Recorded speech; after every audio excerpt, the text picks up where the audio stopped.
So, spoiler alert, I'm going to just come straight out of it. I absolutely love this film. However, so I recently took a trip to America, and whilst I was in the land of banger pretzels and automatic transmission, I swung by Halloween Horror Nights in Orlando. For anyone who doesn't know, Halloween Horror Nights is considered to be like one of the best horror attractions on planet Earth. It's essentially like, imagine the haunted house at like your local fairground if it was on the juice. I don't like your local fairground. Your mum hasn't been smashed behind the waltzers at Halloween Horror Nights. There's no way that can stay in. Naturally, an event of this nature is at night time, and it's very, very dark.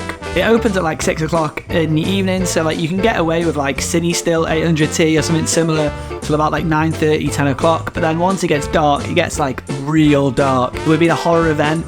Dim lighting is the vibe, and yeah, you can't have any flash photography at all at the event. So obviously I needed something with a little more stretch than 800, and yeah, enter Ilford Delta 3200. So according to Ilford's website, Ilford Delta 3200 is the world's fastest black and white film with a sensitivity of 3200. We'll come back to that. With its liberating high speed, unobtrusive grain structure, come on now, and wide tonal range, Delta 3200 is ideal for fast action and low light photography.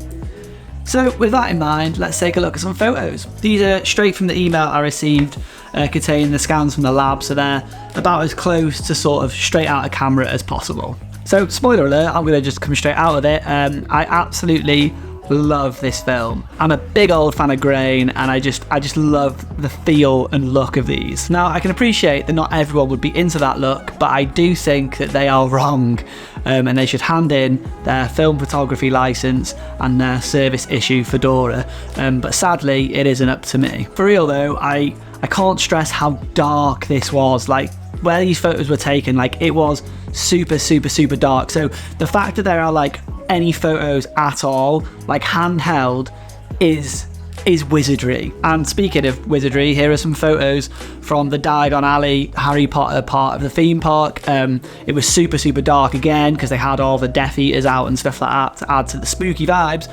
But yeah, like just the fact that these photos exist at all, yeah, I find really impressive. I do think Delta 3200 gets roasted way more than it deserves. Yes, it's grainy. Yes, dynamic range isn't going to be the best. Shadow detail ain't going to be there. But really, if you're trying to get super clean images with like dynamic range and shadow detail and stuff like that, like why are you shooting in the dark without flash in the first place? Like you look at these photos and you can tell that they were shot in the dark, and for me, I think that that's a win. Like it adds to the vibe. Like it was in the dark and the photos reflect that, and I like that. However, I think a lot of the reasons why people are disappointed when they try this film is because of the way that it's marketed. Ilford saying the words unobtrusive grain structure feels a little bit icky. Like I like grain, so obviously I like the look, but I certainly would not call it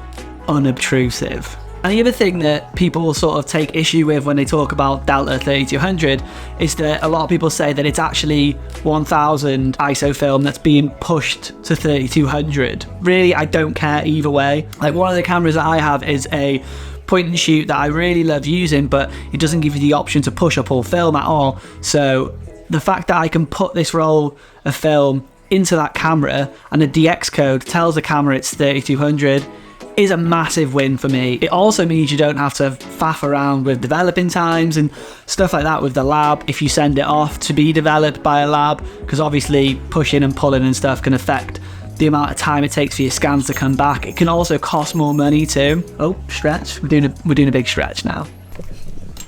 So if that is what the situation is with Ilford Delta 3200, like I don't care either way. So in short, I can totally see why this film stock isn't for everyone, but personally, I'm into it.